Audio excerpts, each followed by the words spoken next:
Lumalagong kabuhayan ng isang pamilya sa Mangaldan, Pangasinan ang pagpaparami at pagbebenta ng mga imported na halaman. Tunghayan sa report ni Russell Simorio. Ang ikatlong palapag ng bahay ng mag-asawang Viado mula Barangay Bantayan, Mangaldan, Pangasinan, ginawang mini garden. Makikita rito ang iba't ibang variety ng halaman na itinuturing na yaman din ng pamilya. Mga Hoya plant ito na personal na inaangkat sa Indonesia at Thailand. Ang ibang Hoya plants na pinaparami, umaabot sa mahigit 600 piso ang halaga kada isa.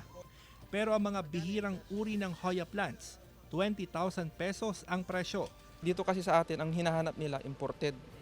Kaya pumupunta ako doon sa ibang bansa, sir. Nagsimula ang hilig ng mag-asawa sa pag-aalaga at pagpaparami ng Hoya plants nang makita ito ni Marites noong nagtatrabaho pa siya bilang domestic helper sa Singapore. May nakita akong halaman noon na ito yung heart, ito. Ito doon sa puno ng kalachuchi doon sa Singapore. Sinearch ko kung ano ba yung mga ang dami palang species ng Hoya. More than 600 plus na yan. Organic din ang paraan nila ng pagpaparami ng Hoya plants.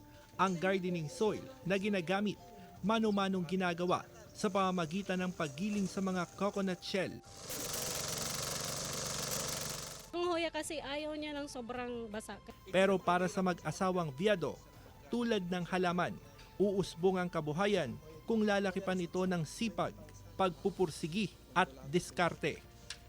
Kasama si Daryl Peralta, Russell Simorio, One North Central Luzon,